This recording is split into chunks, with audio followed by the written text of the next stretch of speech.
السلام علیکم دوستوں، میرا نام عدیل آصف ہے۔ آج ہمارے ساتھ موجود ہے مسٹر ذیشان ڈوگر، جو کہ 2017 سے 18 میں بطور انگلش لیکچرشپ کے لیے منتخب ہوئے تھے اور اپنے فرائض سر انجام دے رہے تھے۔ موجودہ وقت میں وہ ایجوکیشن ڈپارٹمنٹ میں، ہائر ایجوکیشن ڈپارٹمنٹ میں ایز اے سیکشن آفیسر اپنے فرائض سر انجام دے رہے ہیں۔ تو ان سے آج ہم جانتے ہیں کہ کس طریقے سے PPSC کے ایگزام کی تیاری کی جاتی ہے، یا پھر ان سے پوچھیں گے کہ انگلش لیکچرشپ کی تیاری ہم کیسے کر سکتے ہیں۔ تو آئیے ہم جانتے ہیں مسٹر ذیشان ڈوگر سے۔ جی سر۔ عدیل آصف، سب سے پہلے تو آپ کا شکریہ، آج آپ نے ٹائم نکالا۔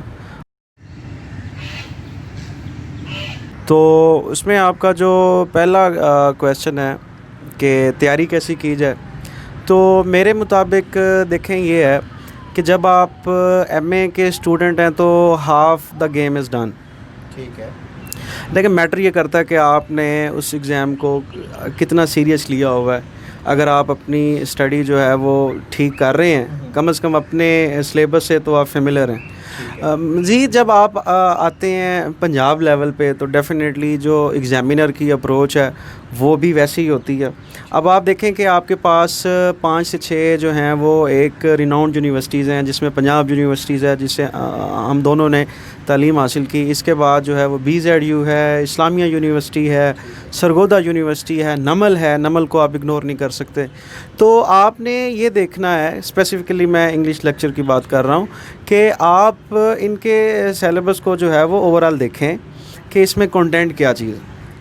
سر میرے مائنڈ میں ایک سوال ہے کہ دیکھیں بہت سے لوگوں نے بہت اچھا CGPA جو ہے وہ سیکیور کیا ہوتا ہے۔ کچھ لوگ ہوتے ہیں اینول سسٹم میں ان کی فرسٹ ڈویژن تو بمشکل ہی آتی ہے، سیکنڈ ڈویژن آتی ہے، یا پہ جو میجورٹی ہے ان کی تھرڈ ڈویژن آتی ہے، جو کہ پنجاب یونیورسٹی سے پاس کرتے ہیں ایگزام۔ آپ کا ان کے بارے میں کیا اظہار خیال ہے کہ کس طریقے سے ان لوگوں کے لیے آپ کیا سجیسٹ کریں گے کہ یہ کس طریقے سے پریپیئر کریں، یا ان میں سے کون سے ایسے لوگ ہیں جو کہ زیادہ تر کامیاب ہوتے ہیں؟ عدیل، یہ بڑا آپ نے ایک ہاٹ ٹاپک جو ہے وہ ایک چھیڑ لیا۔ میرا خیال ہے کہ اس پہ میں بات بھی کرنی چاہیے۔ دیکھیں، میں خود جو ہے وہ اینول سے پڑھا، لیکن میں نے سیمیسٹر میں پڑھایا، تو میرا دونوں کے بارے میں ایک نظریہ بنا۔ مطلب کہ آپ کا ایکسپیرینس دونوں کے پوائنٹ آف ویو سے ہے۔ جی، اس میں یہ دیکھتا ہوں کہ جو BS کا سلیبس ہے، آپ دیکھیں نا، انٹر سے آن ورڈ جو ہے وہ لٹریچر ہی پڑھ رہے ہیں، آپ کو اس کی بیسک کا پتہ چل جاتا ہے۔ MA کے اسٹوڈنٹ پارٹ 1 میں تو آپ یہ چیزیں ہی دیکھتے رہتے ہیں، بکس کے نام ہی یاد کرتے رہتے ہیں کہ کتنی بکس ہیں اور کتنے رائٹرز ہیں۔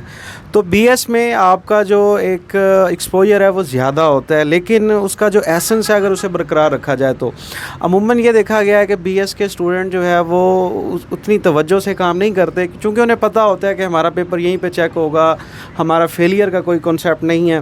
جبکہ اگر دیکھا جائے تو اس میں پریزنٹیشن کے مارکس ہوتے ہیں، اسائنمنٹ کے مارکس ہوتے ہیں، جو کہ انٹرویو میں آپ کو ہیلپ آؤٹ کرتے ہیں۔ لیکن اینول میں ایسا ہم نے دیکھا کہ اینول میں ایسا کوئی معاملہ نہیں ہوتا، آپ کو انٹرویو کے لیے ایک علیحدہ سے ہی تیاری کرنی پڑتی ہے۔ لیکن مزے کی بات جو میں آپ کو بتاؤں وہ یہ ہے کہ میرے بیچ میں موسٹلی جو اسٹوڈنٹس تھے وہ اینول سے ہی سلیکٹ ہوئے۔ ٹھیک ہے، لیکن آپ زیادہ پریفر کس کو کرتے ہیں، اینول سسٹم کو یا سیمیسٹر؟ میں ویسے دونوں کے بارے میں ٹھیک ہے، میرے رائے میں جو میری ہے وہ پازیٹیو ہی ہے۔ میں یہ سمجھتا ہوں اگر آپ اینول میں ہیں تو آپ کا ایک فیئر بھی ہوتا ہے کہ میں فیل نہ ہو جاؤں، پتہ نہیں پیپر کس نے بنایا ہے، کس نے چیک کیا ہے، تو اس میں آپ زیادہ محنت کرتے ہیں۔ BS میں اسٹوڈنٹ چونکہ اس ایسپیکٹ سے نہیں سوچتے تو ڈیفینیٹلی پھر وہ اتنی محنت بھی نہیں کرتے اور وہ رہ جاتے ہیں۔ جی ٹھیک ہے، تو آپ کے نزدیک جو ہے اینول سسٹم اور جو سیمیسٹر سسٹم ہے وہ یعنی دونوں ٹھیک ہیں؟ جی، میرا یہی خیال ہے کہ یہ ڈیپینڈ کرتا ہے آپ کی اپنی گرومنگ پہ، آپ کی اپنی انٹرسٹ پہ کہ آپ کس چیز کو لے کے چلنا چاہ رہے ہیں۔ ٹھیک ہے۔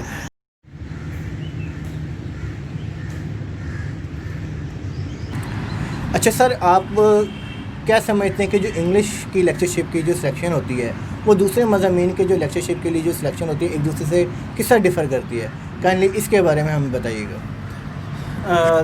دیکھیں، اس میں ایک موٹا سا اصول یہ ہے کہ انٹرویو جو ہے وہ بڑا میٹر کرتا ہے۔ ٹھیک ہے، تو چونکہ انگلش لیکچر کا جو ہے وہ اسپوکن اور اس میں ایکسنٹ جو ہے وہ پرننسیشن جو ہے وہ یہ چیزیں دیکھی جاتی ہیں، تو باقی مضامین میں یہ چیزیں اگنور وہ کسی حد تک کر دیتے ہیں، لیکن چونکہ آپ کا ویٹیج ہی یہ ہوتا ہے تو آپ کو ان چیزوں پہ کام کرنا چاہیے.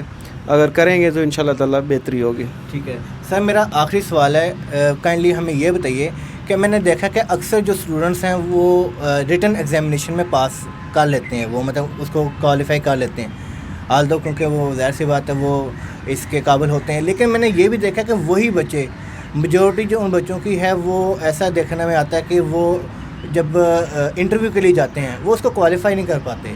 تو آپ اس کی کیا ریزن سمجھتے ہیں؟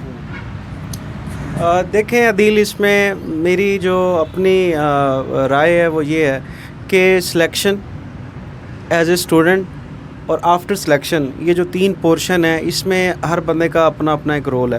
ٹھیک ہے. کچھ اسٹوڈنٹ اچھے ہوں گے لیکن سلیکشن نہیں ہو پائے گی، کچھ لوگوں کی سلیکشن تو ہو جائے گی لیکن وہ ایز اے ٹیچر اچھا نہیں پرفارم کر پائیں گے. ٹھیک ہے. تو اس میں جو بیسک چیزیں ہیں ان کو سامنے رکھنا چاہیے. اگر آپ نے انٹرویو کے لیے جانا ہے تو آپ یہ نہیں کہ بس ٹیسٹ کوالیفائی کر لیا تو منہ اٹھا کے چلے جائیں. آپ کو اس کی باقاعدہ پریکٹس کرنی چاہیے اپنے سینئر کے ساتھ، اپنے دوستوں کے ساتھ. آپ 5 10 15 منٹ دیکھیں. میں آپ کو ایک بات بتاتا ہوں کہ جو چیئرمین ہے اس کے پاس 50 نمبر ہوتے ہیں اور وہ کسی بھی وقت کہیں سے بھی کویشچن کر سکتا ہے. اور موسٹلی چونکہ وہ CSPs ہوتے ہیں ریٹائرڈ، تو وہ جنرل نالج بیسڈ کویشچن کرتے ہیں. تو آپ جب جائیں تو آپ ان چیزوں کا خیال رکھیں تو ڈیفینیٹلی بہتر ہوگا. اچھا سر، آپ کے نزدیک یعنی آپ کے کہنے کا مطلب یہ ہے کہ اگر ہم انگلش لیکچرشپ کے لیے اپلائی کر رہے ہیں تو ضروری نہیں ہے کہ ہمیں صرف سبجیکٹ سے ریلیٹڈ ہمیں پریپریشن کرنی چاہیے، بلکہ جنرل نالج یا اس سے ریلیٹڈ جو ہمیں انفارمیشن ہے اس کی بھی ہمیں آگاہی ہونی چاہیے. ٹھیک ہے سر، بہت شکریہ آپ کا وقت دینے کا، بہت خوشی ہوئی، اور امید ہے کہ جو ہمارے ویورز ہیں ان کو بھی آپ کی اس انفارمیشن سے استفادہ حاصل ہوا ہوگا. انشاءاللہ نیکسٹ ویڈیوز میں ملیں گے، تب تک کے لیے اللہ حافظ.